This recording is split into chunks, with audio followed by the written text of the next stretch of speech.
अच्छा, हम लोग अभी जाएंगे, सबका ध्यान यहाँ पे। हम लोग अभी जाएंगे 11th स्टैंडर्ड में। 11th स्टैंडर्ड में हम लोग ने एक चैप्टर को पढ़ा था, दैट इज केमिकल इक्विलिब्रियम। आठवत असेल तर बरोबर है। ये 11th स्टैंडर्ड का एक चैप्टर था, chemical equilibrium.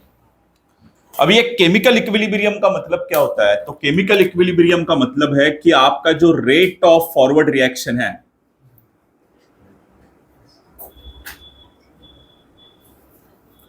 is equal to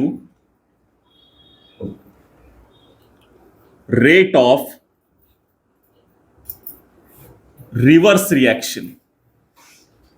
ये है आपका केमिकल इक्विलिब्रियम। वापस समझा रहा हूं, देखो ये एक ग्राफ है, ठीक है, जो टाइम के साथ चेंज हो रहा है। आपको पता है कि रिएक्शन में दो पार्ट रहते हैं, एक रिएक्टेंट का पार्ट रहता है, एक प्रोडक्ट का पार्ट रहता है, बरोबर है। जैसे for example A plus B, ये रिएक्टेंट है। दोनों एक दूसरे के साथ रिएक्ट करने के बाद आपको ये लोग क्या देंगे? एक प्रोडक्ट देंगे, C प्लस डी। ये दो एरो आपको दिखाई दे रहा है। ये दो एरो मैंने क्यों केमिकल रिएक्शंस में डाला है? एक एरो इंडिकेट करेगा फॉरवर्ड रिएक्शन, दूसरा एरो इंडिकेट करेगा रिवर्स रिएक्शन। मतलब इन शॉर्ट, आपका जो रिएक्टेंट है, जब वो आपको प्रोडक्ट देगा तो उसको बोला जाता है फॉरवर्ड रिएक्शन, ठीक है। और जो प्रोडक्ट है वो आपको वापस क्या देगा? रिएक्टेंट देगा, तो उसको बोला जाता है रिवर्स रिएक्शन। ये दो चीजें, ये आपका रिएक्टेंट है और उसका प्रोडक्ट है। तो जब केमिकल इक्विलिब्रियम हमें क्या कहता है कि ये रेट का मतलब होता है टाइम, रेट का मतलब है स्पीड, ठीक है। रेट ऑफ चेंज ऑफ आप बोलते हो ना, रेट का मतलब होता है स्पीड, रिएक्शन का एक स्पीड होता है। तो ये होता है आपके टाइम के साथ उसको चेंज किया जाता है।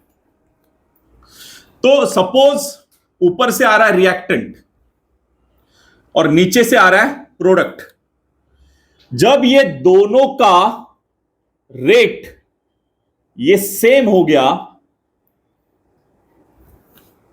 तो उसको बोला जाता है केमिकल इक्विलिब्रियम। समझ में आ रहा है मैं क्या बोल रहा हूं? ये आपका फॉरवर्ड रिएक्शन है, ये आपका रिवर्स रिएक्शन है। दोनों का रेट देखो, एक दूसरे में देखो, एक सेम रेट में आ रहा है। तो ये सेम रेट का मतलब ही यहां पे ये लोग ने क्या इंडिकेट किया हमें कि दोनों ये किस में आ रहा है? इक्विलिब्रियम में आ रहा है, इक्वल कंडीशंस में आ रहा है। तो ये एक कॉन्सेप्ट था जो आपने 11th स्टैंडर्ड में केमिकल इक्विलिब्रियम नाम के चैप्टर में पढ़ा है, ठीक है। अभी आयोनिक इक्विलिब्रियम का मतलब क्या होता है? तो आयोनिक इक्विलिब्रियम ये ऐसा एक चैप्टर है जिसके अंदर आपको equilibrium between ions and unionised molecules, इसके बारे में डिस्कशन करना होता है। Equilibrium between ions and unionised molecules. तो इनके दो मॉलिक्यूल्स के बीच का जो इक्विलिब्रियम है, उस इक्विलिब्रियम को हमें पढ़ना है आयोनिक इक्विलिब्रियम में। आयोनिक का मतलब आयंस होता है, ठीक है। और ये कैसे पढ़ना है? By using chemical equilibrium principal. Chemical equilibrium principal, ठीक है। तो इन शॉर्ट आपको आयंस एंड अनआयोनाइज्ड मॉलिक्यूल, ये दोनों के बीच का इक्विलिब्रियम, ये इस वाले चैप्टर में आपको पढ़ना है। आता तुम्हें बोला सर आयंस का मतलब और अनआयोनाइज्ड का मतलब क्या होता है? आयंस का मतलब जो डिसॉल्व होता है पानी के अंदर, जैसे NaCl, NaCl पानी के अंदर डिसॉल्व होने के बाद आपको क्या मिलेगा? Na प्लस, ये एक आयन मिलेगा, और Cl माइनस, ये दूसरा आयन मिलेगा। समझ में आ रहा है? लेकिन इसी के अंदर मैंने सिल्वर डाला अभी, क्या डाला? सिल्वर डाला। तो सिल्वर तो पानी के अंदर डिसॉल्व होता नहीं है, तो इसके जो मॉलिक्यूल्स होते हैं, इसके मॉलिक्यूल्स क्या रहेंगे आपके? Unionised molecules. समझ में आ रहा है क्या? सिल्वर के मॉलिक्यूल्स। और ये NaCl, Na प्लस और Cl माइनस, ये आपके क्या हो गए? आयंस। तो आयंस एंड अनआयोनाइज्ड मॉलिक्यूल्स, ये दोनों के बीच का इक्विलिब्रियम आपको आयोनिक इक्विलिब्रियम पढ़ना है। क्या करते हैं, मैं क्या बोलता है? तो ये है सिल्वर का मतलब ही पानी के अंदर डिसॉल्व होता है क्या? सिल्वर गोल्ड नहीं होता। जो पानी के अंदर डिसॉल्व नहीं होता वो अनआयोनाइज्ड है, और जो पानी के अंदर डिसॉल्व होकर आयंस बनाते हैं वो आपके ये है। तो इनके बीच का इक्विलिब्रियम आपको पढ़ना है इस वाले चैप्टर में, by using chemical equilibrium condition. तो ये मैंने एक सब जिप एक फॉरवर्ड आपको बताया कि फॉरवर्ड रिएक्शन रिवर्स रिएक्शन का सेम रेट मिलता है, उसको बोला जाता है केमिकल इक्विलिब्रिया। और केमिकल इक्विलिब्रिया का प्रिंसिपल ही हमें यहां पे यूज करना है, that is called ionic equilibria. कड़ा लगा? अभी इसके अंदर हमें एक पॉइंट और पढ़ना है। पहला पॉइंट, इसके अंदर हमें पढ़ना है H plus and OH minus, ये दो आयंस के बारे में।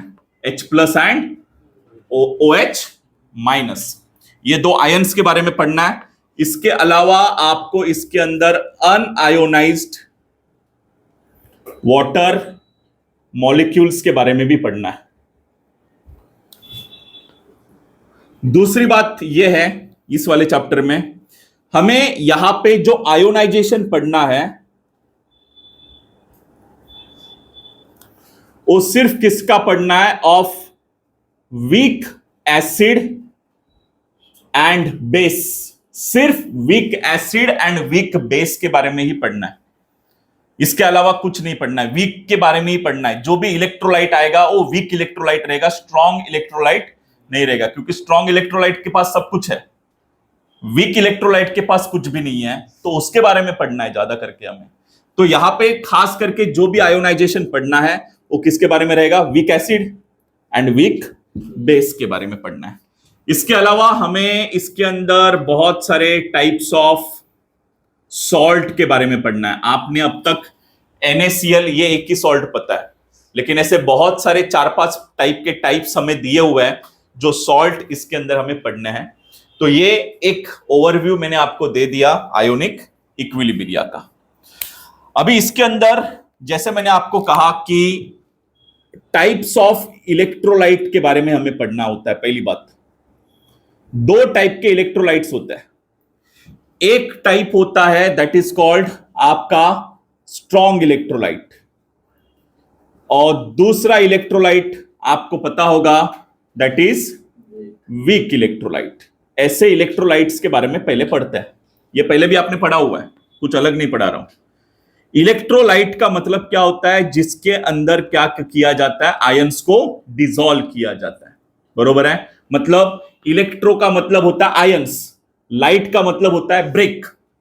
मतलब जैसे NaCl दो आयंस में ब्रेक हुआ, cation and anion, Na plus Cl minus, तो पूरा का पूरा एक कंपाउंड था NaCl जो ब्रेक हो गया, तो इसको बोला जाता है इलेक्ट्रोलाइट, जो आयंस को क्या करता है? ब्रेक करता है। तो ये इलेक्ट्रोलाइट आप कभी कभी सोल्यूशन के बारे में भी पढ़ते हो, जैसे हम लोग ने सेकंड चैप्टर पढ़ा ना सोल्यूशन।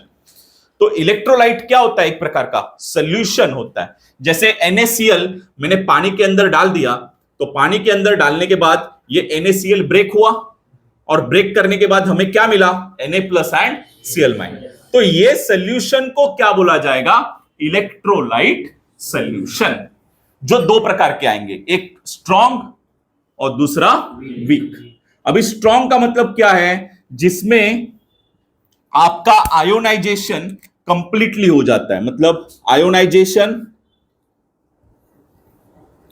कंप्लीटली, ठीक है, आर काम करता, ionisation completely, that is called strong electrolyte.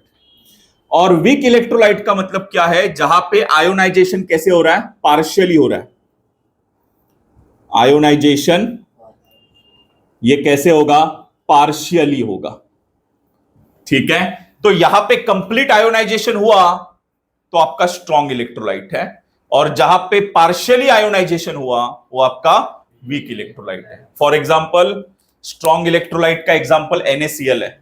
पूरा का पूरा पानी के अंदर डिसॉल्व होता है कि नहीं होता? तो पूरा का पूरा कंप्लीट डिसोल्यूशन जहां पे होता है वो आपका स्ट्रॉन्ग है। लेकिन फॉर एग्जांपल पीओपी नाम का मूर्ति, हम लोग गणपति अभी आ रहे तो गणपति हम लोग पीओपी के नहीं यूज कर रहे अभी फिलहाल के लिए। क्यों नहीं यूज कर रहे हैं? क्योंकि पीओपी क्या है? क्या है? वीक इलेक्ट्रोलाइट है, वीक है। वो पानी के अंदर डिसॉल्व होता है, लेकिन कैसे होगा? पार्शियली, आधा अधूरा डिसोल्यूशन होना। जहां पे आधा अधूरा डिसोल्यूशन हो रहा है वो पार्शियली है, और जहां पे पूरा का पूरा डिसोल्यूशन हो रहा है that is called strong electrolyte. क्या करता है, मैं क्या बोलता है? तो अभी आपको ये वाले चैप्टर में पढ़ना क्या है, जैसे मैंने आपको बोला है कि यहां पे आपको आयोनाइजेशन किसका पढ़ना है? Week acid and weak base. मतलब इन शॉर्ट हमें खास करके ध्यान देना है ये वीक इलेक्ट्रोलाइट के बारे में, ठीक है? तो जो भी इक्विलिब्रियम एस्टैब्लिश करेंगे हम लोग, वो किसके बारे में करेंगे? वीक इलेक्ट्रोलाइट के बारे में हम लोग एस्टैब्लिशमेंट देखेंगे, इसके आयोनाइजेशन के एस्टैब्लिश के बारे में देखेंगे। Got it? Write down. जो है that is called degree of dissociation. Degree of dissociation. ये वर्ड आपने कहां पे तो पढ़ा हुआ है? सोल्यूशन आपको चैप्टर याद आ रहा है? सोल्यूशन चैप्टर में लास्ट वाला टॉपिक मैंने वैन हॉफ फैक्टर सिखाया था वैन हॉफ फैक्टर आई।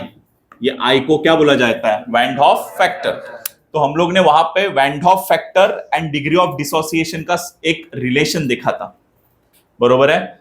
तो उस रिलेशन में आपने डिग्री ऑफ डिसोसिएशन का नाम सुना है, जिसको बोला जाता है अल्फा। क्या बोला जाएगा? अल्फा। अभी ये डिग्री ऑफ डिसोसिएशन की एक डेफिनेशन पढ़नी है आपको। डेफिनेशन ऐसी है नीडाई का, मैंने सपोज 100 मॉलिक्यूल्स, ठीक है, ये पानी के अंदर डाल दिए। किस में डाले? पानी के अंदर मैंने डाल दिए।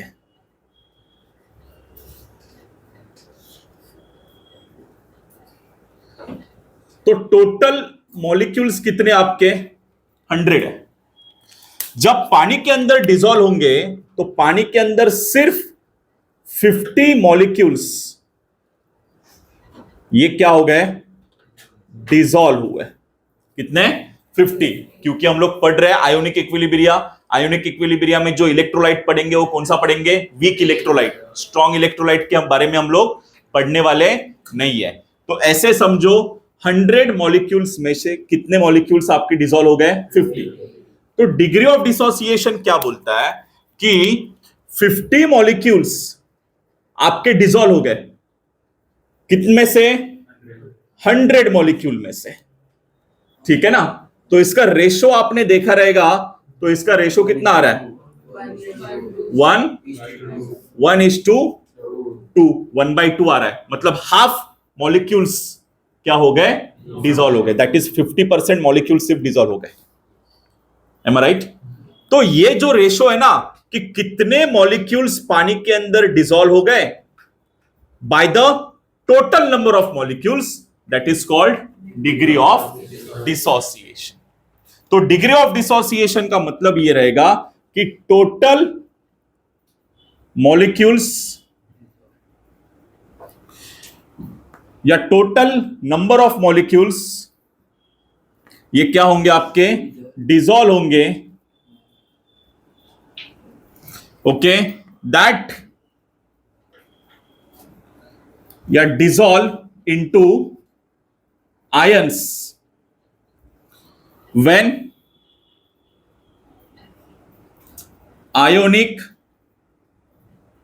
Equilibria is attained. So total number of molecule dissolve into the ions when the ionic equilibria is attained is called degree of dissociation. That means alpha is equal to number of moles dissociated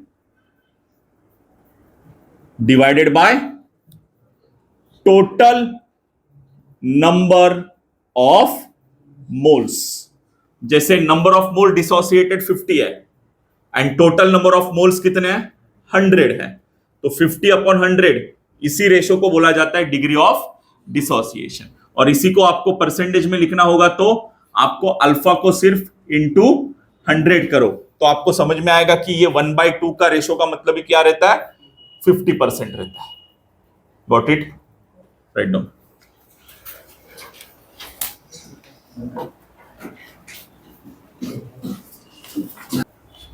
सो हमारे topic का नाम है acid and bases. चलो देखो all of you, अब ये acid and base के आपको 3 प्रकार के थियरीज दिए। कितने प्रकार के हैं? 3। एक है एरेनियस थियरी, दूसरा है ब्रास्टेड लाउरी थियरी और तीसरा है लेविस थियरी। ऐसे 3 प्रकार के थियरीज है। तीनों साइंटिस्ट है और तीनों साइंटिस्ट ने अपने अपने हिसाब से एसिड एंड बेस की डेफिनेशन दी है। ठीक है, तो पहला put the headline first theory Arrhenius theory of acid and base. Arrhenius theory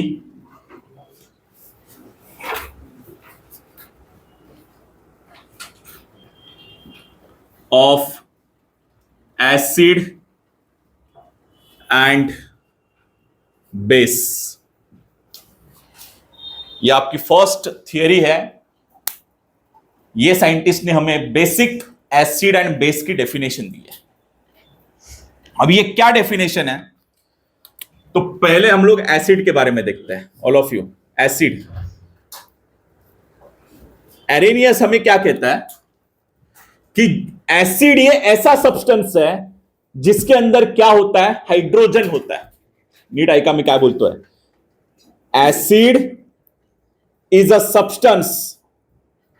acid क्या है, एक which contain hydrogen ion.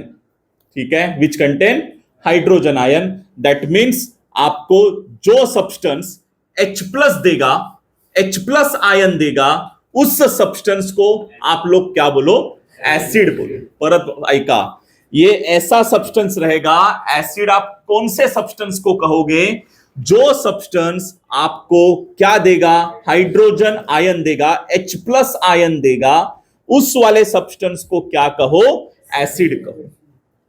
For example HCl, पता है ना आपको HCl। HCl क्या है आपका, एसिड है। M I right? हाइड्रोक्लोराइड ये क्या है आपका, एसिड है। लैब में जाके देखो।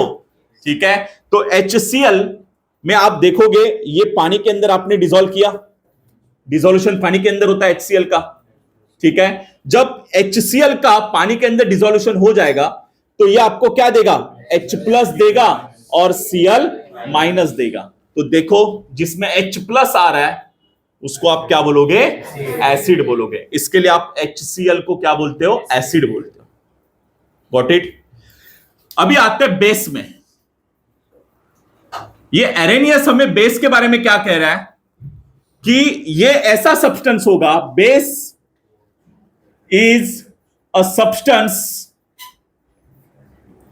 दैट कंटेन, क्या कंटेन होगा, OH- आयन। ठीक है, क्या कंटेन होगा, OH- आयन। इसको क्या बोला जाता है, hydroxide ions, hydro oxide ion. Okay, तो जिस सब्सटेंस के अंदर OH- होगा उस सब्सटेंस को आप क्या बोलोगे, बेस बोलोगे।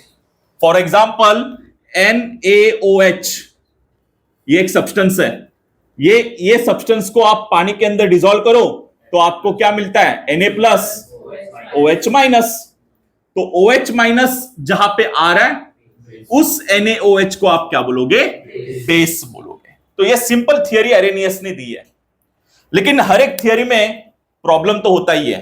कोई भी केमिस्ट्री में ना कोई भी थियरी परफेक्ट नहीं है। अभी एरेनियस ने ये तो कहा कि हर सब्सटेंस H+ मतलब हर सब्सटेंस में हाइड्रोजन होगा तो उस सब्सटेंस को एसिड कहो। लेकिन हर एक सब्सटेंस थोड़ी ऐसा रहता है कि जिसमें हाइड्रोजन ही आएगा। रहता है क्या, ऐसे बहुत सारे कंपाउंड है, नंबर ऑफ कंपाउंड्स है जिसमें हाइड्रोजन आता ही नहीं है। तो ऐसे सब्सटेंस में जहां पे हाइड्रोजन आता ही नहीं है उसको क्या कहेंगे? ये इसने क्लियरली नहीं बोला है। या ऐसा यहां पे भी वही है, हर एक सब्सटेंस में OH थोड़ी आता है। आता है क्या OH? नहीं आता। तो हर एक सब्सटेंस में OH नहीं आता, तो उस वाले सब्सटेंस को क्या कहेंगे? ये भी क्लियरली नहीं बोला है। सिर्फ उसने ये कहा कि सब्सटेंस के अंदर H रहेगा, H+ रहेगा तो एसिड है, सब्सटेंस के अंदर OH- रहेगा तो बेस है, यही कहा है। तो ये एक प्रॉब्लम है कि this theory is not applicable for those which do not has H और OH molecules। समझ में आया?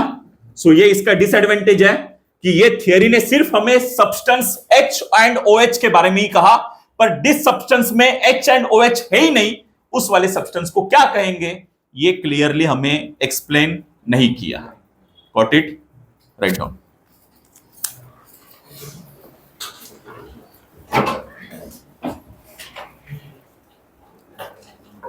अच्छा, भी और एक चीज, ये जो H+ आयन है ना, ये H+ आयन को दूसरा नाम है बेयर आयंस। कौन सा आयन? बेयर आयंस, ये उसका दूसरा नाम है। इसी H+ आयन को रिप्रेजेंट किया जाता है बाय H3O+।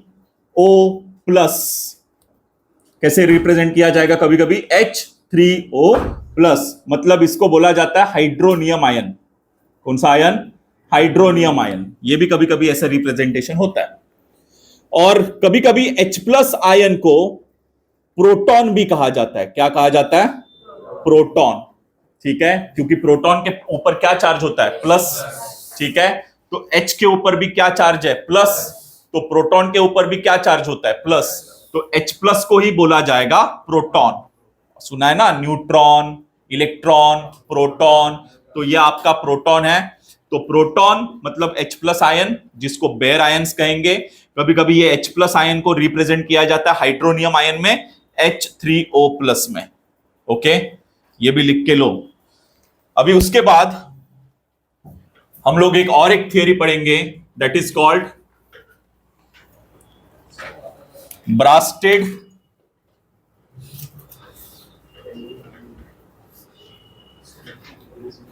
लाउरी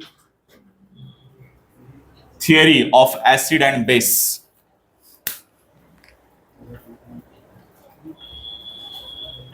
अभी ये जो लाउरी थियरी है ये खास करके प्रोटॉन ट्रांसफर थियरी के ऊपर डिपेंड है। रफ करूं? सो ये थियरी खास करके प्रोटॉन ट्रांसफर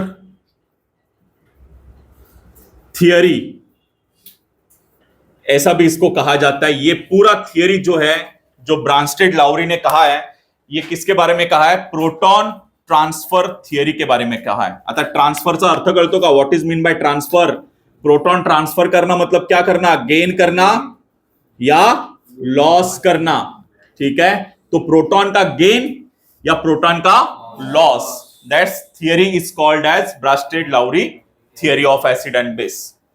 तो अभी ये लोग हमें क्या कहेंगे कि एसिड किसको कहो और बेस किसको कहो। सुनो, अभी एसिड, नीट ऐका, एसिड। अभी एसिड किसको कहोगे आप? कि एसिड ये ऐसा एक सब्सटेंस है दैट डोनेट करना मतलब क्या करना? लॉस करना। ठीक है, a proton to another substance. नीट ऐका, एसिड किसको कहोगे?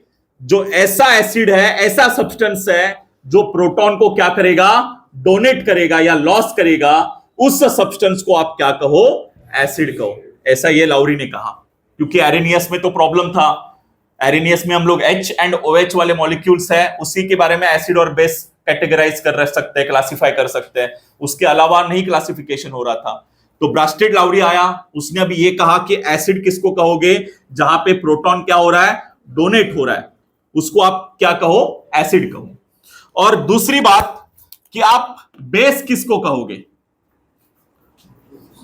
तो बेस का मतलब इसका उल्टा, ऐसा सब्सटेंस जो प्रोटॉन को क्या करेगा, एक्सेप्ट करेगा, मतलब गेन करेगा। सो बेस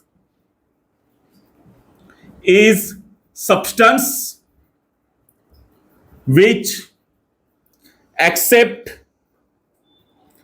proton या gain proton, ठीक है, by या from another substance is called as base। तो आपको सिर्फ इतना करना है कि जहां पे गेन हो रहा है वो आपका कौन है, बेस है, और जहां पे लॉस हो रहा है वो आपका कौन है, एसिड है। इतना समझ में लेना है कि जहां पे प्रोटॉन का लॉस वो एसिड है, जहां पे प्रोटॉन का गेन वो आपका क्या है, बेस है। Got it, right down. अभी गाइज ये ब्रास्टेड लाउरी थियरी का एक एग्जांपल है, नीट बघा। HCl प्लस NH3, ये जो रिएक्शन है, ये रिएक्शन कैसे है, फॉरवर्ड एंड बैकवर्ड रिएक्शन है, दोनों रिएक्शंस हो रहा है, ठीक है, रिवर्स भी हो रहा है, फॉरवर्ड भी हो रहा है। तो आपको HCl, आराम से देखो, HCl, जब ये HCl रिएक्ट होता है तो आपको क्या मिलता है, Cl माइनस। मतलब HCl ने क्या किया, डोनेट किया H को, ठीक है। तो जहां पे डोनेट मतलब H यहां से लॉस हुआ ना, तो जहां पे HCl में से H क्या हुआ, लॉस हुआ, तो HCl कौन हो गया आपका, एसिड हो गया, कौन हुआ, एसिड। और Cl ये आपका क्या हुआ, बेस। तो समझ में आ रहा है, ठीक है। अभी आप उल्टा भी देखो, सर आप बोलोगे सर वो बेस कैसा, अभी उल्टा रिवर्स में देखो, Cl ने H को क्या किया, नहीं उल्टा देखो, Cl ने H को क्या किया, गेन किया, तो ही HCl हुआ ना। Cl ने H को क्या किया, गेन किया, तो क्या बनेगा, HCl बनेगा। तो जहां पे गेन हो रहा है वो कौन है, बेस है। परत ऐका, HCl ने H को क्या किया, लॉस किया, तो क्या बना, Cl बने, बरोबर है। तो HCl कौन हुआ, एसिड। और उल्टा देखो, अभी Cl ने H को क्या किया, गेन किया, तो क्या बना, HCl बना, तो Cl कौन हुआ, बेस हुआ, ठीक है। दूसरी बात, यहां पे आया NH4, ठीक है, NH4 प्लस, क्योंकि एक कैटायन होता है एक एनायन होता है। तो अभी उल्टा देखो कि NH4 ने H को लॉस किया, तो क्या बना, NH3 बना। तो यहां पे NH4 ये क्या बना आपका, एसिड बन गया, ठीक है ना। और ये NH3 क्या बन गया आपका, बेस बन गया। Got it. तो ये इस तरह का एसिड एंड बेस बनता है, जहां पे H को गेन किया जाएगा या H को लॉस किया जाएगा। उस थियरी के ऊपर या प्रोटॉन ट्रांसफर थियरी के ऊपर हमारा पूरा ये थियरी लाउरी थियरी हम लोग कहते हैं, ठीक है। एग्जांपल लिया फक्त, जो गेन कर। नाउ गाइस, हमें अभी पढ़ना है Lewis theory of acid and base. ए काय चालू आहे, काय झालं, कोण बोलतंय, Lewis theory of acid and base. अभी यहां पे लेविस थियरी, ये खास करके हमें पढ़ना है यहां पे एक्सेप्टेड थियरी के बारे में। किसके बारे में? Accepted theory. एक्सेप्टेड थियरी का मतलब यहां पे आपको शेयरिंग ऑफ इलेक्ट्रॉन्स, ठीक है, शेयरिंग ऑफ इलेक्ट्रॉन पेयर के बारे में पढ़ना है। जैसे आपने पढ़ा था ना, केमिकल बॉन्ड नाम का एक चैप्टर था, देखो था कुछ 11th में एक चैप्टर था, 4th वाला चैप्टर था केमिकल बॉन्डिंग, 5th या 4th वाला चैप्टर था, जिसमें आपने बॉन्डिंग कोवैलेंट बॉन्ड सीखा है। कोवैलेंट बॉन्ड किसको कहा जाता है? बॉन्ड बनाते हैं ना, हर एक एटम्स या सब्सटेंस जो है वो बॉन्ड बनाता है। अभी बॉन्ड का मतलब होता है फ्रेंडशिप करना। तो दो तरह की फ्रेंडशिप होती है, एक तो लेन देन करके, गेन या लॉस करके, और दूसरी तरफ का फ्रेंडशिप क्या है? शेयरिंग करके। तो ये जो दूसरी तरफ का फ्रेंडशिप है, जहां पे इलेक्ट्रॉन को क्या किया जाएगा? शेयर किया जाएगा। दो एटम्स जब एक दूसरे को इलेक्ट्रॉन क्या करते हैं? शेयर करते हैं, तो ये बनाते हैं कोवैलेंट बॉन्ड। तो इसी प्रकार का ये थियरी हमें पढ़ना है। तो अभी ये लेविस हमें एसिड के बारे में क्या कहेगा कि एसिड ये ऐसा सब्सटेंस है, is a substance that accept, नीडाई का, शेयर इन इलेक्ट्रॉन पेयर। जब इलेक्ट्रॉन पेयर को एक्सेप्ट करेगा तो उसको एसिड कहो। और बेस किसको कहोगे? कि जो substance is a substance that donate share in electron pair, उसको कहोगे आप बेस। तो इन शॉर्ट आपको इलेक्ट्रॉन पेयरिंग के बारे में ये लोग कहते हैं, इलेक्ट्रॉन पेयर को शेयर करोगे या एक्सेप्ट करोगे तो वो होता है आपका एसिड, और जो आप लॉस करोगे तो होगा आपका बेस। Write down.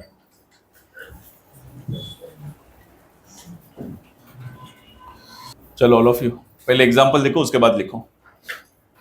देखो एग्जांपल देखो पहले। ये H+ है और ये क्या आपका क्या है? NH3 है। ये मैंने आपको कोवैलेंट बॉन्ड में दिखाया इसको। ये जो डैश होता है ना, single bond, double bond, triple bond, ये बॉन्ड्स के बारे में आपने 11th में पढ़ा है। तो ये बॉन्ड से आपके NH3 है पूरा, जिसके पास कितने इलेक्ट्रॉन है? अभी 2 इलेक्ट्रॉन है। तो अभी हो क्या रहा है कि यहां से एक इलेक्ट्रॉन, ये इलेक्ट्रॉन क्या हो रहा है? यहां पे शेयर हो रहा है H+ के साथ, निटाई का।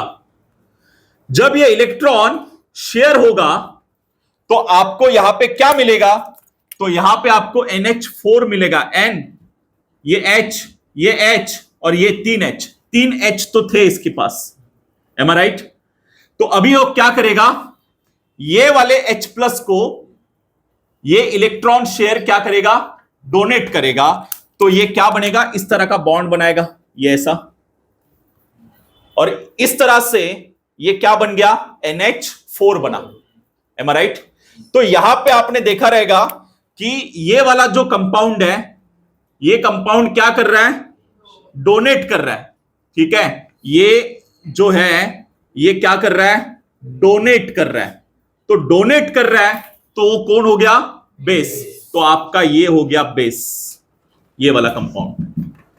और ये H+ क्या कर रहा है? इसको एक्सेप्ट कर रहा है। देखो जो एक्सेप्ट कर रहा है शेयर इन इलेक्ट्रॉन पेयर को, वो कौन है? आपका एसिड है।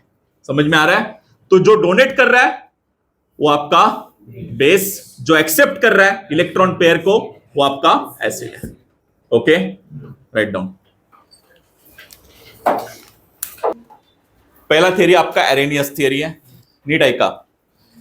एरेनियस ये हमें क्या कहता है कि जिसके अंदर क्या रहेगा? H+ आयन रहेगा, उसको एसिड कहो। और आपका जिस सब्सटेंस के अंदर OH- रहेगा उसको क्या कहो? बेस कहो। कौन बोल रहा है ये? अरेनियस थियरी बोल रहा है। ठीक है, तो ये हो गया अरेनियस थियरी आपका ए। Got it. उसके बाद कौन आया? ब्रास्टेड लाउरी थियरी। अब ये ब्रास्टेड लाउरी थियरी एसिड के बारे में हमें क्या कहता है कि जो प्रोटॉन को क्या करेगा? डोनेट करेगा। ठीक है, प्रोटॉन को क्या करेगा? डोनेट करेगा, बरोबर है ना? तो जो डोनेट करेगा प्रोटॉन को, मतलब लॉस करेगा, उसको क्या कहो? एसिड कहो।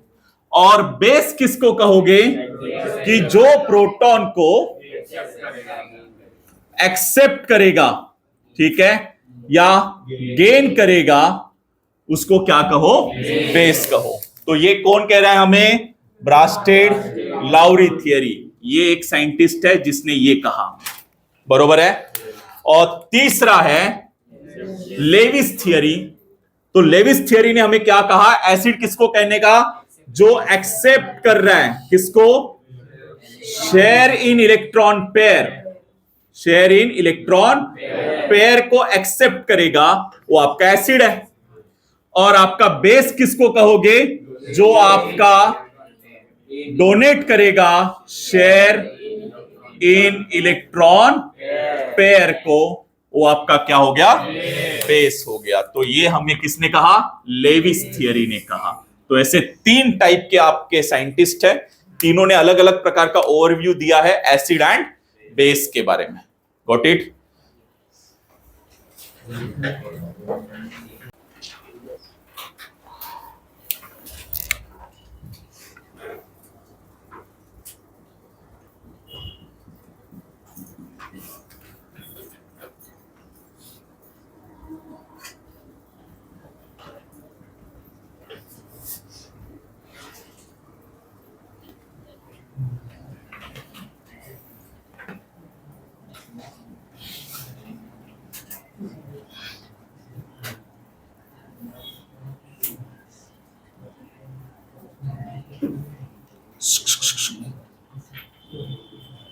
चला इकडे बघा।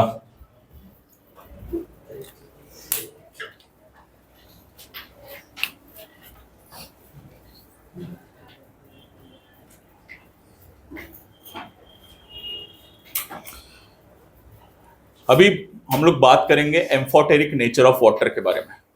नीट आएगा। ये जो एम्फोटेरिक नेचर होता है ना पानी का, ये एग्जैक्टली क्या होता है कि वाटर के पास ना अपनी खुद की एबिलिटी होती है कि वो एसिड तरह का भी काम करेगा और बेस तरह का भी काम करेगा। मतलब water has ability to act as acid as well as base. उस नेचर को कहा जाता है एम्फोटेरिक नेचर। तो लिखो पहले, the water has ability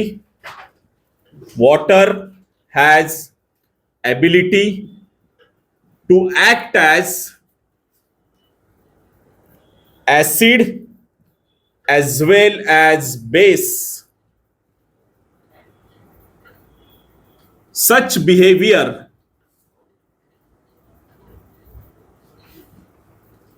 is called as amphoteric nature of water. Amphoteric nature of water. Am I right? अभी इसके लिए ना उन्होंने दो एग्जांपल दिए। सुनो अभी, सुनो। H2O गाइस, ये H2O को आप H-OH ऐसे भी बोल सकते हो ना, बरोबर है। अभी यहां पे हुआ क्या है कि H2O ने अपना एक H किसको दिया? NH4 को दिया। देखो ना, NH3 को दिया है कि नहीं दिया? जब HOH मतलब पानी ने अपना एक H NH3 को दिया तो क्या बना? NH4 बना। करते का इसका मतलब पानी ने H प्लस को क्या किया? डोनेट किया। तो आप लोग ने एसिड और बेस अभी देखा हुआ है। तो एसिड में जो प्रोटॉन को डोनेट करता है, प्रोटॉन को डोनेट करता है, वो क्या क्या है? एसिड है। Therefore H2O is a acid. Am I right? Is acid. Why? Because H plus क्या हो रहा है? डोनेट हो रहा है. और अभी उस वाले एग्जाम्पल में देखो, इस वाले एग्जाम्पल में भी H एंड OH है, ठीक है ना. यहां पे H एंड Cl है. तो क्या हुआ है, HCl ने अपना एक H किसको दिया? H2O को दिया है. जब अपना एक H H2O को देंगे तो क्या बनेगा? H3O प्लस बनेगा. तो यहां पे HCl ने क्या किया? H प्लस को डोनेट किया, लेकिन पानी ने क्या किया? उसको एक्सेप्ट किया. ठीक है, H plus except by water. तो जहां पे H प्लस ये एक्सेप्ट हो रहा है, देयरफॉर H2O ये आपका क्या हो गया? बेस हो गया. हुआ कि नहीं? तो इसके एग्जाम्पल के साथ हम लोग ऐसे प्रूफ करके देख सकते हैं कि पानी ये एसिड जैसा भी काम करेगा और पानी ये बेस जैसा भी काम करेगा. Got it?